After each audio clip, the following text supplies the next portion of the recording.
हमारा next topic है electric potential due to a point charge. एक पॉइंट चार्ज हमने लिया है और दूसरा पॉइंट चार्ज हम एक इन्फिनिटी से लेकर आ रहे हैं, इन्फिनिटी से कहीं से लेकर आ रहे हैं और यहाँ पर हमने इसको रख दिया Q1 को।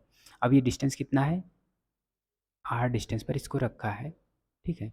तो हमें इलेक्ट्रिक पोटेंशियल फाइंड आउट करने के लिए सबसे पहले ज़रूरी है कि वर्क डन फाइंड आउट करना, क्योंकि electric potential is equal to होता है वर्क डन अपॉन चार्ज।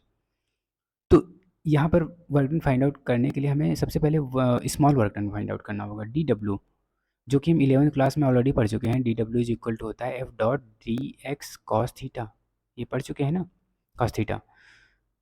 तो F की वैल्यू, अगर दो चार्ज रखें, दो चार्ज के बीच में फोर्स क्या होता है, K Q1, ये तो है Q और Q1 दो चार्ज हमने लिए हैं, अपॉन एक्स स्क्वायर, ये हो जाता है cos theta, DX cos theta है, DX भी तो है, DX और कॉस थीटा। ठीक है, आई थिंक समझ आ रहा, ओके। ठीक है, अब यहाँ पर ही कुछ बच्चों को यहाँ पर कन्फ्यूज़न होगा कि ये डिस्टेंस तो हमने R लिया यहाँ पर, लेकिन यहाँ पर X लिया है। एक्चुअली क्या होता है कि जब हम कोई चार्ज इन्फिनिटी से मूव करवा रहे होते हैं तो उसकी पोजीशन हर पल चेंज हो रही होती है, तो ये क्या हो जाता है, ये वेरिएबल होना होता है, तो इसलिए हम यहाँ पर एक वेरिएबल क्वांटिटी लिए हैं X, ठीक है। अब इसको हम इंटीग्रेट कर देंगे, सीधे सीधे इंटीग्रेट कर देंगे, कहाँ से, इन्फिनिटी से लेकर R तक, क्योंकि इन्फिनिटी से हम मूव करवाएं इस चार्ज को R डिस्टेंस तक, तो हम यहाँ तक इंटीग्रेट कर देंगे। हम एक छोटे छोटे डिस्टेंस पे हमने इसको फाइंड आउट किया, एक छोटा सा डिस्टेंस हमने ले लिया, DX मान लो ले लिया, तो उस DX पर हम DW फोर्स इसीलिए निकाल रहे हैं कि एक छोटा सा फोर्स आ जाएगा। अब छोटे छोटे फोर्स को हम क्या करेंगे, इंटीग्रेट कर देंगे एक साथ, कहाँ से, यहाँ से, इस इन्फिनिटी से लेकर R तक हम इंटीग्रेट कर देंगे। तो सिंपली इसको हम लिख सकते हैं, अगर इंटीग्रेट करेंगे तो W इज इक्वल टू हो जाएगा integration Q1 upon x square, ये होगा। अब ये DX हो जाएगा, कॉस थीटा को हम क्या लिख देंगे, कॉस 180। आखिरकार ये 180 कैसे आया, कुछ लोग कन्फ्यूजन होगा। एक्चुअली हम इस चार्ज को क्या कर रहे हैं, इस चार्ज को हम इधर मूव करवा रहे हैं ना, इस साइड, इस डायरेक्शन में मूव करवा रहे हैं, लेकिन ये चार्ज पॉजिटिव है, तो ये क्या करेगा, इसको रिपेल करेगा, रिपेल करेगा तो इधर साइड अपोजिट डायरेक्शन में, इसके बीच में क्या एंगल बन रहा है, 180 डिग्री का बन रहा है ना, तो यहाँ पर हमने 180 रख दिया है। तो यहाँ पर DX जो ये डिस्टेंस मूव कर रहा है इधर, DX, और ये फोर्स है, फोर्स किधर अपोज कर रहा है, अपोजिट डायरेक्शन में, इधर साइड, डिस्टेंस के अपोजिट में, तो दोनों साइड में अगर हम एंगल बनाएंगे तो 180 बनेगा, इसलिए हमने cos 180 रखा है, और cos 180 की वैल्यू होती है माइनस। तो सिंपल यहाँ पर हम रख देंगे कि इसको हम इसमें माइनस में इसको कन्वर्ट कर देंगे, -1।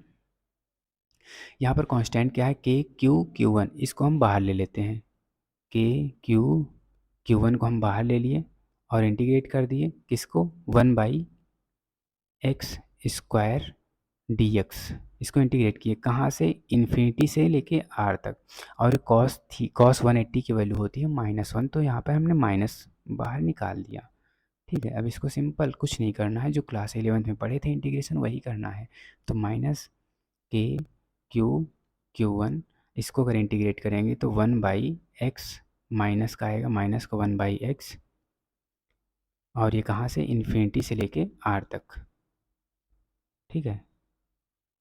इसको इधर साइड कर दिए, चलो। अब ये माइनस और ये माइनस, इन दोनों को बाहर निकाल लेंगे, इन दोनों को अगर हम मल्टीप्लाई करेंगे दोनों तो यह प्लस हो जाएगा, तो इसकी वैल्यू क्या आ जाएगी, प्लस में Q1, और इसकी वैल्यू हो जाएगी 1/R, और -1/इन्फिनिटी, ये हो जाएगी। यहाँ कुछ लोग कंफ्यूज होंगे कि माइनस और माइनस, ये प्लस हो गया है, ठीक है, इसमें कंफ्यूज नहीं होना है, ये माइनस हमने बाहर निकाले इसलिए इसको हमने प्लस कर दिया है। चलो अगला देखते हैं। अब 1/इन्फिनिटी की वैल्यू क्या होती है, 0 होती है, इसको हम ऊपर सॉल्व कर लेते हैं यहाँ पर। हाँ, तो ये वर्क डन की वैल्यू क्या आ गई, Q1 अपॉन R, ये आ गई।